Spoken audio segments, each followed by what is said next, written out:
शादी में आई चुड़ैल। अन्नपुर नाम के एक गांव में शादी चल रही होती है। वाह, मजा आ गया फूफा जी। शादी में क्या खाना बना है? बाराती तो उंगलियां चाटते रह जाएंगे। हाँ, तुमने सही कहा। पनीर की सब्जी का तो कोई जवाब ही नहीं। दूसरी तरफ पंडित जी फेरों की तैयारी कर रहे होते हैं कि तभी वहाँ एक चुड़ैल आ जाती है।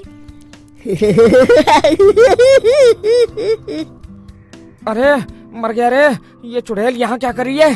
अरे दिवाकर जी, ये आपकी कौन सी रिश्तेदार है? अरे मुझे क्या पता। क्या भाग्यवान, कहीं ये तुम्हारे मायके से तो नहीं आई है?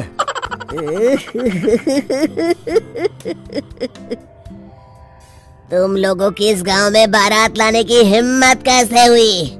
मेरे रहते इस गांव में किसी की शादी नहीं हो सकती। अब तुम लोग देखो मैं क्या करती हूँ। अरे मर गया रे, मैंने सुना है ये जबान की पक्की है। भागो रे भागो, वरना ये चुड़ैल किसी को नहीं छोड़ेगी।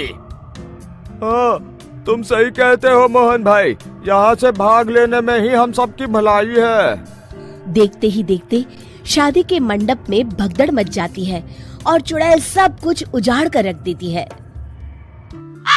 फिर एक दिन मोहन की शादी तय हो जाती है। अरे भाई, अगले हफ्ते मेरी शादी तय हो गई है, लेकिन इस चुड़ैल की दहशत के मारे तो मेरे हाथ पैर कांप रहे हैं। अरे मोहन, तुम्हारा दिमाग तो खराब नहीं हो गया? तुम अपने साथ साथ हम सब गांव वालों को भी बलि का बकरा बनाना चाहते हो? उस चुड़ैल के रहते तुमने अपनी शादी के बारे में सोच भी कैसे लिया? देखो गोपाल, डर तो मुझे भी लग रहा है, लेकिन उस चुड़ैल के डर से मैं जिंदगी भर कुंवारा तो नहीं रह सकता। तभी वहाँ मोहन के होने वाले ससुर आ जाते हैं। अरे ससुर जी आप? देखो, अब तक मैं तुम्हारा ससुर बना नहीं हूँ और शायद बनूंगा भी नहीं। ये आप क्या कह रहे हैं? मैंने तो शादी का कोड भी सिलवा लिया है। मैं अपनी बेटी की शादी किसी अच्छे गांव में कराना चाहता हूँ। तुम्हारा गांव तो भूतिया गांव है। मैं तो क्या, अब तो कोई भी अपनी लड़की इस गांव वालों को नहीं देगा। इस तरह चुड़ैल के डर से उस गांव में किसी की भी शादी नहीं हो पाती। फिर एक दिन गांव के जमींदार अपनी बेटी की शादी करने का विचार करते हैं, लेकिन चुड़ैल के डर से उनकी भी हिम्मत जवाब दे देती है।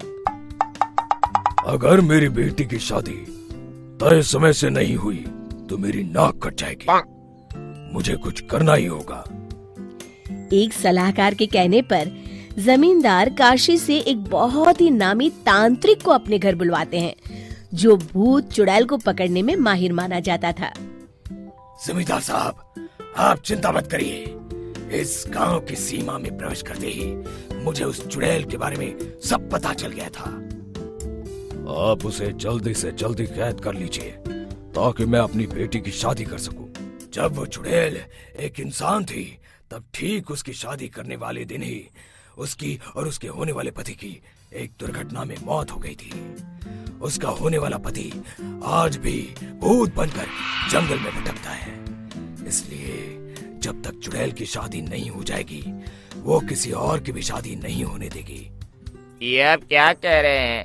अगर वो भूत भी हमारे गांव में आ गया तब हमारा क्या होगा? ये आदमी बीच में बहुत बोलता है, इसे बाहर निकालो। उसके बाद तांत्रिक बताते हैं कि अगर उस भूत के साथ चुड़ैल की शादी करा दी जाए तो वो चुड़ैल हमेशा हमेशा के लिए उस गांव को छोड़कर चली जाएगी। जमींदार साहब, आप अपनी बेटी की शादी की तैयारी शुरू कर दीजिए। मैं कुछ गांव वालों को अपने साथ लेकर उस भूत को ढूंढने जंगल की ओर जाता हूँ।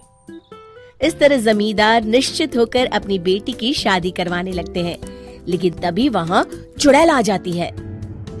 मैंने तुम गांव वालों को समझाया था ना कि इस गांव में कभी कोई शादी नहीं करेगा।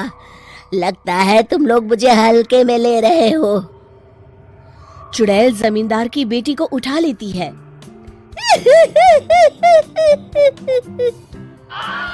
अब देखती हूँ बिना दुल्हन के तुम लोग शादी कैसे करोगे। मैं इसे अपने साथ ले जा रही हूँ। छोड़ मुझे, पिताजी, मुझे बचाइए। अरे कोई मेरी बेटी को बचाओ।